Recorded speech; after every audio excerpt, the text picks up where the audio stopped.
अस्सलामुअलैकुम। आप जो नात आज सुनने लगे हैं ये नात पंजाबी की बहुत खूबसूरत फ़ातिमा पढ़ने लगी हैं और इसकी रिकॉर्डिंग जो कि फ़ातिमा की उस्ताद यानी फ़रा कर रही हैं। तो फ़ातिमा को आपको पज़ल होती नज़र आ रही होंगी। दो दो उस्ताद सामने हों तो शागिर्द पज़ल हो ही जाते हैं।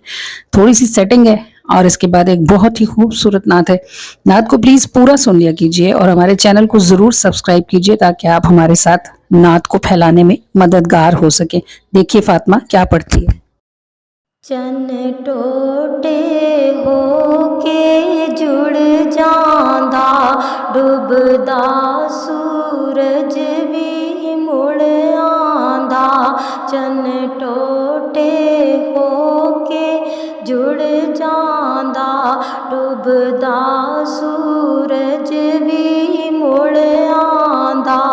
ओदी मर्जी होवे ते मुश्किल की, ओदी मर्जी होवे ते मुश्किल की।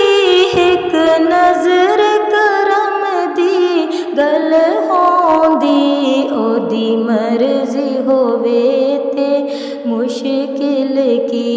एक नजर करम दी गल होंदी, ओदी मर्जी होवे ते मुश्किल की।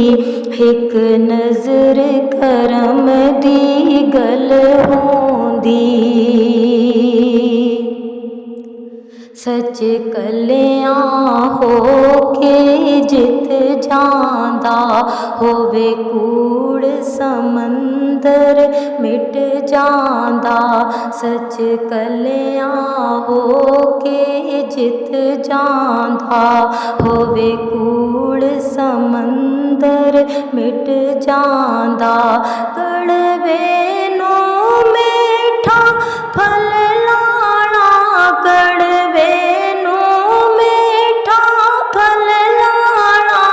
एक नजर करम दी गल होंदी, कड़वे नो मीठा फल लाना। एक नजर करम दी गल होंदी, कड़वे नू मीठा फल लाना। एक नजर करम दी गल होंदी। सरकार दे नां ते जीने दा, इस नां ते मौत नू पीने दा। सरकार दे नां ते जीने दा, इस नां ते मौत नू पीने दा। बदला सानू समझांदा ए, बदला सानू समझांदा ए। एक नजर करम दी गल होंदी, बदला सानू समझांदा ए। एक नजर करम दी गल होंदी।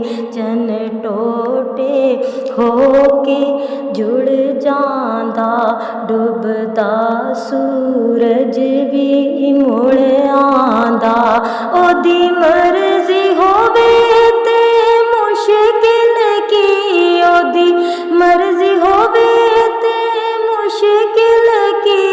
एक नजर करम दी गल होंदी, ओदी मर्जी होवे ते मुश्किल की।